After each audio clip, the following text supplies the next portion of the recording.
Alors, on va corriger cet exercice 16 qui était un petit peu particulier puisqu'on utilisait des conjugués et il fallait avoir les bonnes méthodes pour arriver simplement à répondre aux questions. Alors, commençons par établir que le module de z' égale 1, z' étant défini dans l'énoncé, z-1 sur 1 moins z bar.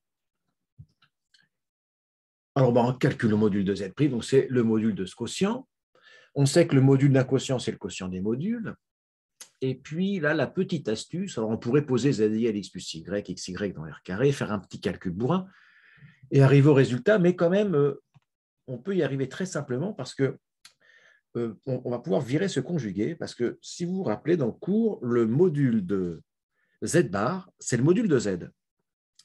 Donc, à la place de z bar moins 1, je peux dire que c'est la même chose que le module de son conjugué, le conjugué de z bar moins 1.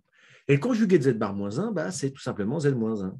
Parce que zz bar, c'est z, et le conjugué de moins 1, c'est moins 1. Et ben, quand on arrive là, c'est évidemment 1. Donc, le module de z' égale 1. On va établir maintenant que ce quotient est réel. Bon, là, il n'y a pas grand mystère. Il faut faire un calcul un peu bourrin. On part du quotient, on remplace z' par sa valeur z-1 sur 1 moins z bar. On va mettre tout au même dénominateur. On va nettoyer un petit peu et il nous reste ceci. On pourrait développer le dénominateur, ça se fait. Mais là, on va utiliser on ne va pas le faire et on va utiliser une méthode assez sympathique. Parce que pour montrer qu'un nombre complexe est réel, eh bien, vous avez trois façons de le faire. Vous pouvez dire z est réel si seulement si sa partie imaginaire est nulle. Vous pouvez dire z est réel si seulement si z bar égale z.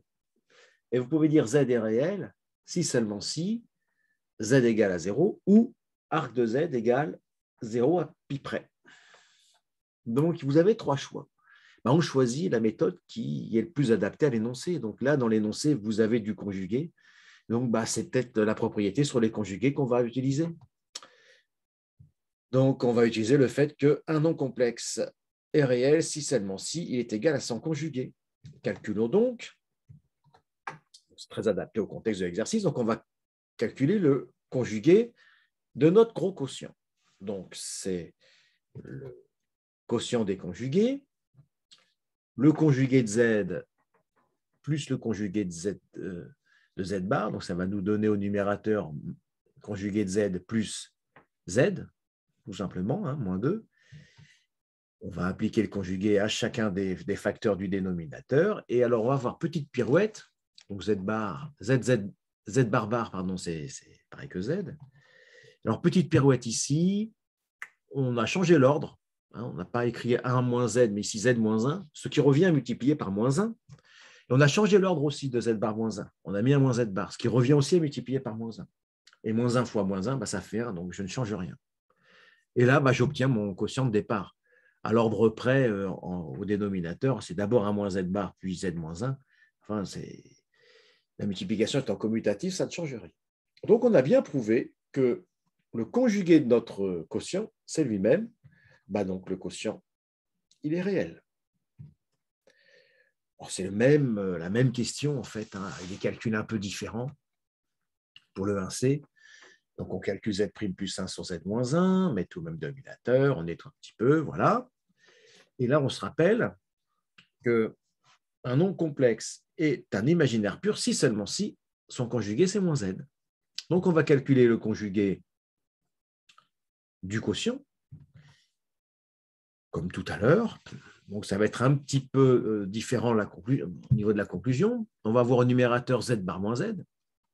Alors, pour le dénominateur, je vais faire la même petite stratégie que tout à l'heure. Je vais transformer, à la place d'un moins z, j'ai marqué z moins 1. Donc, je change de signe. Et à la place de z bar moins 1, un moins z bar, je change de signe une deuxième fois. Donc, je ne change pas de signe. Par contre, au numérateur, z bar moins z, j'ai écrit z moins z bar. Donc, je change de signe. Donc, je l'écris. C'est pour ça que je mets moins.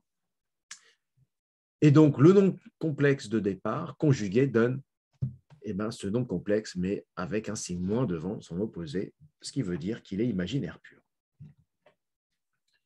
On va interpréter maintenant géométriquement ces trois résultats. Alors, tout d'abord, Le module de Z' qui fait 1, ça veut dire qu'au M' égale 1. Donc M', c'est sur le cercle de centre haut de rayon 1. Ce n'est pas très dur.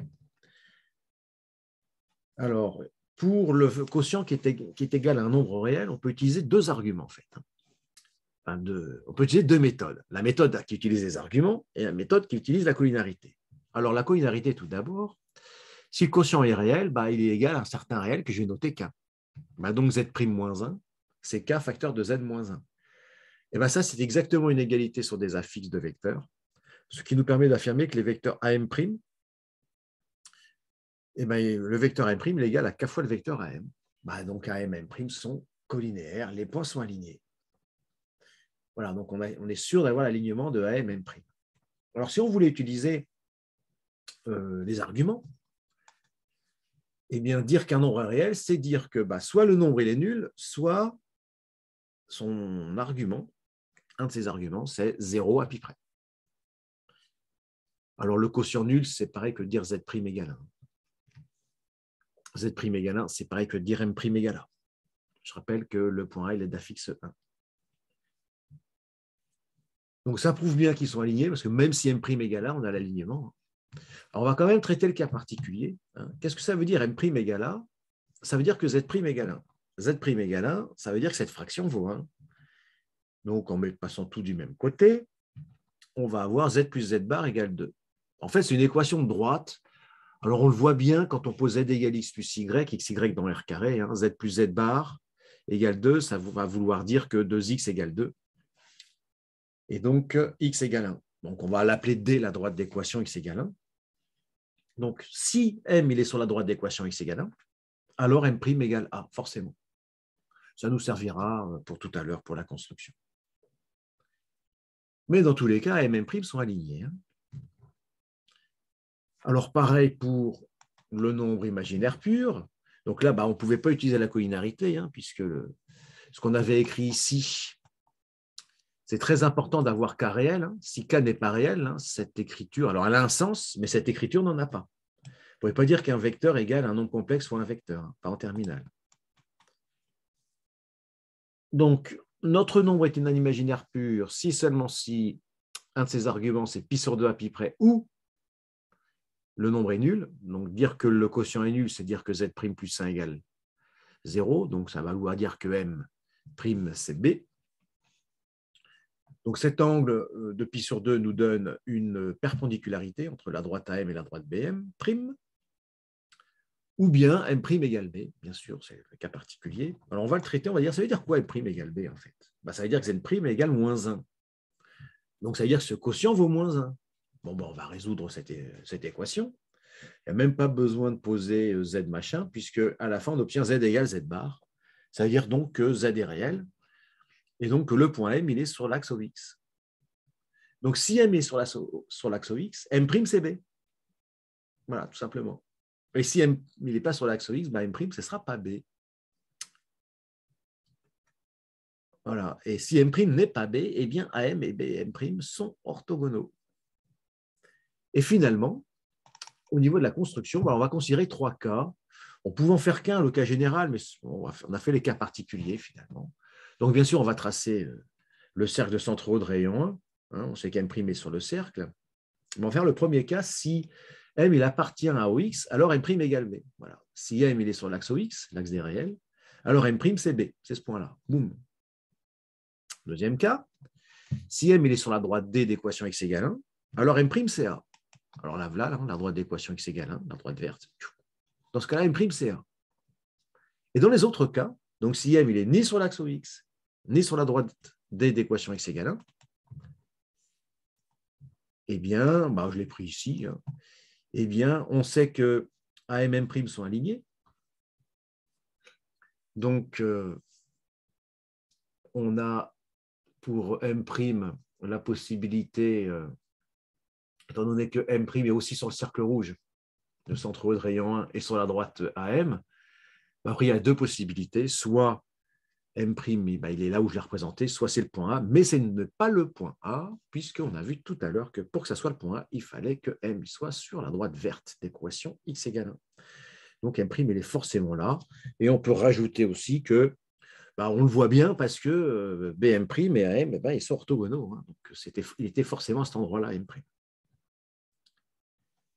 Voilà, j'espère que ça vous a plu. C'est un exercice vraiment de géométrie pure, complet. Bon, il y avait des petits calculs, mais il y avait une partie de géométrie pure à la fin qui est assez sympathique, d'interprétation géométrique en fait. Bonne soirée.